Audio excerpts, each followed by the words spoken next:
السلام عليكم ورحمة الله تعالى وبركاته. اليوم إن شاء الله من الخيمة في السوق.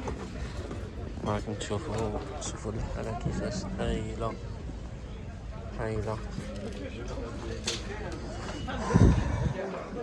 كاينين كنا بكرين نصدروا الدراهم كيما هكذا، يمدونا مثلا نقولوا في اسبوع او اسبوعين نصدروا الدراهم كيما هكذا ونروحوا للسوق ناكلوهم شوا.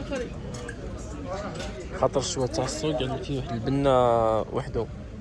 شكون اللي جا للسوق تاع زغايا يثبت حضوره، يعرف السوق تاع زغايا يثبت حضوره.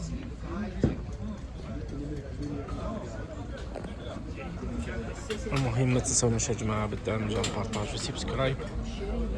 وهذه هي ما نقدرش نعدل الجماعه على بها، بس كما راكم تشوفوا الطوابل والكراسي اللي راهم قاعدين عليهم غير لي بونكات هكذا برك، ماشي كيما لي ريستورون اخرين. شوفوا الارضيه كيفاش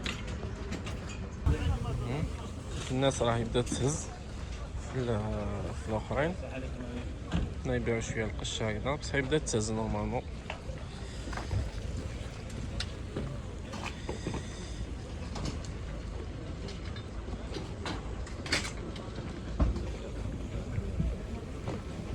وهذا السوق الاسبوعي تاع صغير راهو قديم بزاف راهو قديم بزاف يعني. داك راه هذا السوق يعتبر ثالث مكان اللي تحط فيه.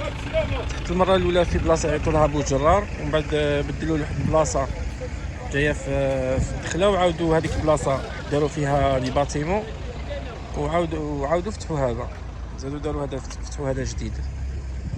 مي راهو قديم بزاف في البلديه تاع زغايا. وحنا هنا في زغايا تقريبا تقدر تقول راهي كل الناس زغايا كامل من الاثنين لازم يروحوا نقولوا حنا ينفقوا، يعني يجيبوا اللحم، يجيبوا الدجاج، خضره، كلش كاين. هيا نديروا نهار الاثنين هذا نديروا العشاء. شو نديروا عشاء كما نقولوا نديروا عشاء مليح متول، نديروا فيها الشخاشيخ واللحم هذه واحد العادات اللي هنا في البلديه تاع زغايا.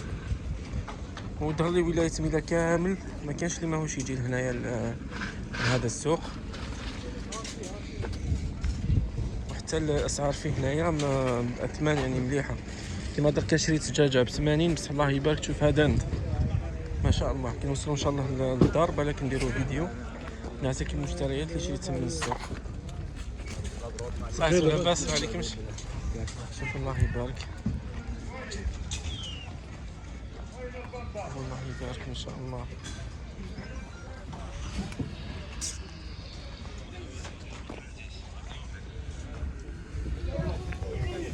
خضروات شوف الله يبارك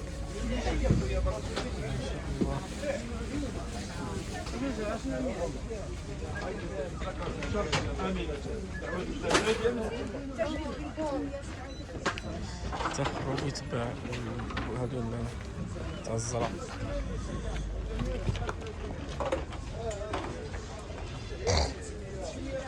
وهذاك حاليا راهو بداو يهزو في السلعه باسكو راح الحال. تكون الاثمان راهي جد في متناول الجميع. كما هنا راهي ب5000 برك، يعني 50 دينار. سامسونج